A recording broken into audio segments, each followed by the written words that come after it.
नमस्कार। आप देख रहे हैं पब्लिक लाइव। आज मोदी सरकार द्वारा बजट जारी किया गया है, उसी संबंध में हमारे साथ कुछ लोग मौजूद हैं। आइए जानते हैं उनसे बजट पर उनकी क्या प्रतिक्रिया है। क्या नाम है आपका? राममरण कुशवाहा।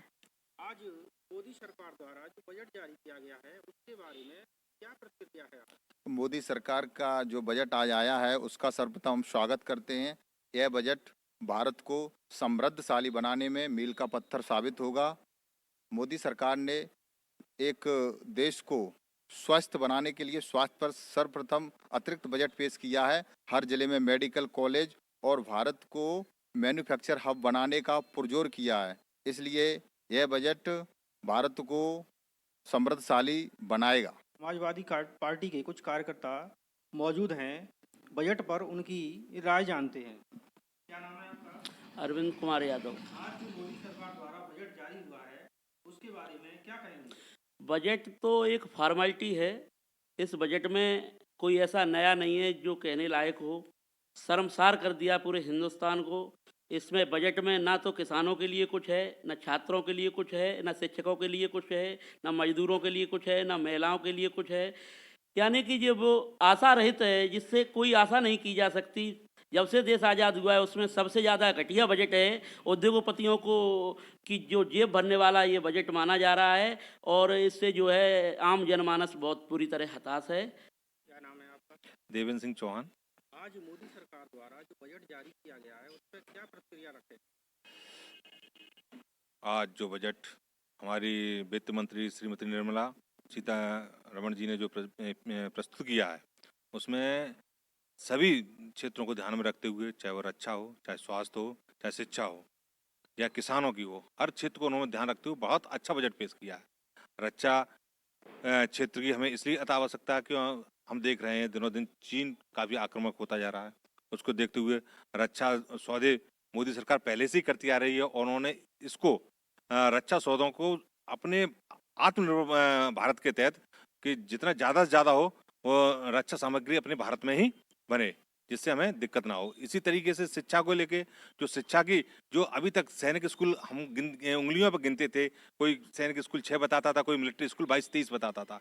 आज एकदम उन्होंने घोषणा की कि अगले मतलब वित्त वर्ष में जो आगामी वित्त वर्ष होगा उसमें 100 सैनिक स्कूल जो उच्च क्वालिटी के हैं, जिससे शिक्षा का स्तर सुधरेगा। एक सेंट्रल यूनिवर्सिटी की उन्होंने घोषणा की है। इसी तरीके से स्वास्थ्य, अभी देख रहे हैं हम कोविड को लेके काफ़ी समस्याएं हैं, उसको ध्यान में रखते हुए कि स्वास्थ्य पे विशेष ध्यान दिया गया। एक और सीनियर सिटीजन जुड़ रहे हैं, आइए जानते हैं उनसे बजट के बारे में क्या राय है। क्या नाम है आज आपका? मेरा नाम सतीशन जैन है। आज जो मोदी सरकार द्वारा बजट जारी किया गया है इस पर आप क्या राय देंगे? बजट बहुत सुंदर है, बहुत बढ़िया है। ये सीनियर सिटीजन के लिए तो दी बेस्ट है। उनको अब वो भी नहीं भरना है और रिटर्न भरते थे वो, अब वो भी हट गया है। इसके अलावा कोई भी जो है छूट दी है, किसानों के हित में बहुत अच्छा बजट दिए हैं, 1.5 गुना कर दिए हैं वो। इसके अलावा सामान्य लोगों के लिए भी काफी अच्छा बजट रहा है। सारी महंगाई के लिए जो भी कहा, टैक्स के कहाँ से पूरा होगा, पेट्रोल वगैरह पे उन्होंने जो है 4% और 3.5%, 2.5% जो टैक्स लगाया है वो भी जनता से नहीं लिया जाएगा, वो खुद ही अरेस्ट करेंगे। इस तरह बहुत ही में बहुत ही बढ़िया बजट है। मेरी समझ से इस कोरोना पीरियड में इससे बढ़िया बजट नहीं हो सकता। इस सामान्य बजट से आज तक के रिकॉर्ड में सबसे अच्छा बजट कहा जाए तो यही बजट है और सभी को शुभकामनाएं। बहुत हमारे साथ एक और सीनियर सिटीजन मौजूद हैं, आइए बजट के बारे में उनकी राय जानते हैं। क्या नाम है आपका? मैं विनोद कुमार जैन। आज मोदी सरकार द्वारा जो बजट जारी हुआ है उस पर क्या राय रखें? मोदी जी का आज बजट एक ऐसा बजट है जो पूरे विश्व में इसकी वो होगी और विशेषकर चीन और पाकिस्तान तो इसमें अपने बिलों में घुस जाएंगे।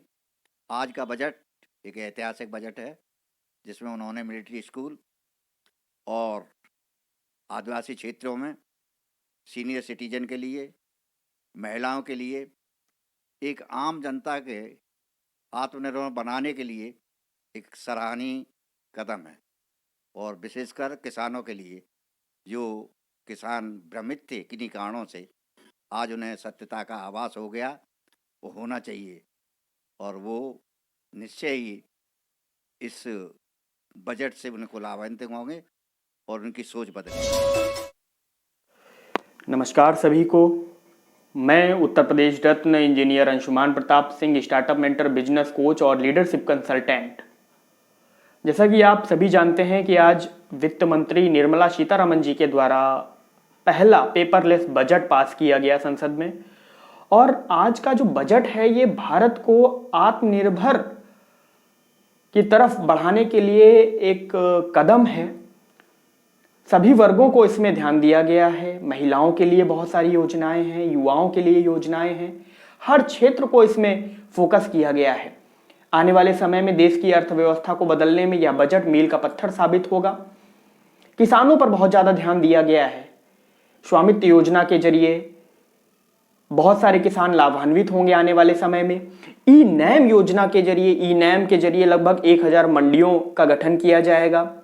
स्टार्टअप्स के जरिए युवाओं को बहुत सारा फायदा होने वाला है। और क्योंकि पूरा विश्व वैश्विक महामारी कोरोना से ग्रसित था, कोरोना के प्रभाव से ग्रसित था, और इन सभी चीजों को मद्देनजर रखते हुए वित्त मंत्री निर्मला सीतारमण जी के द्वारा स्टार्टअप्स को फायदा देने के लिए जो टैक्स होता है वो 1 साल के लिए बढ़ा दिया गया है। टैक्स आपको ना देना पड़े, उसकी डेट एक्सटेंड कर दी गई है। रोडवेज और इंफ्रास्ट्रक्चर को डेवलपमेंट के लिए भी फंड निर्धारित किया गया है। और ट्रांसपोर्ट के लिए नई सड़कों को बनाने के लिए बजट में कई सारी योजनाएं हैं। एमएसएमई जो कि देश की रीढ़ की हड्डी में बोल सकता हूं, उनके लिए 15,700 करोड़, जो पिछली बार से लगभग 2 गुना है, बजट पारित किया गया है। तो हर क्षेत्रों का ख्याल रखा गया। अगर मैं बात करूं महिलाओं के लिए, तो महिलाओं के लिए बहुत सारी योजनाएं यहां पर आई हैं।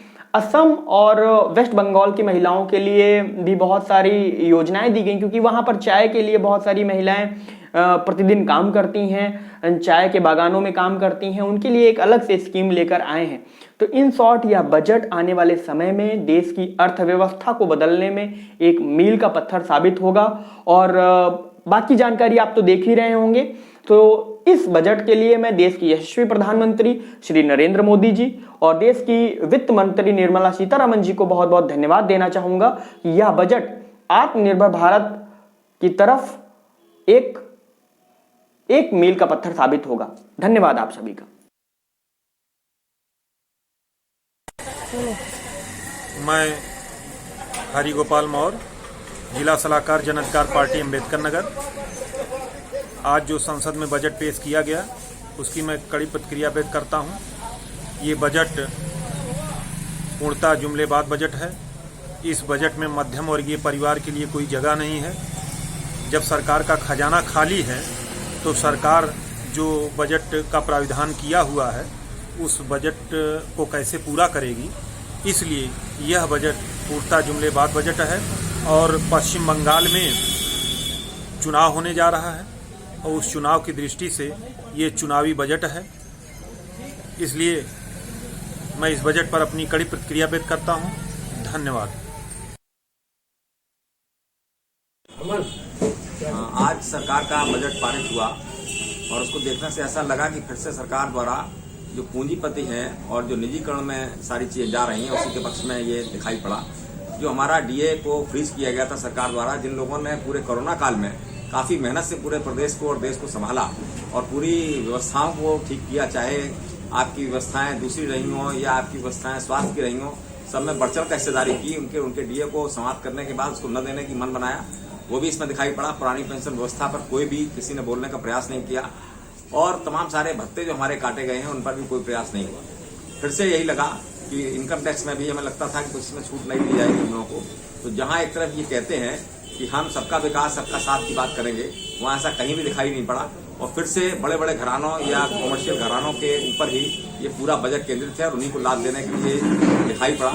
इसलिए सभी कर्मचारी समाज पूरे देश का, प्रदेश का इस पूरे उससे संतुष्ट नहीं है और पूरी तरह से आहत है।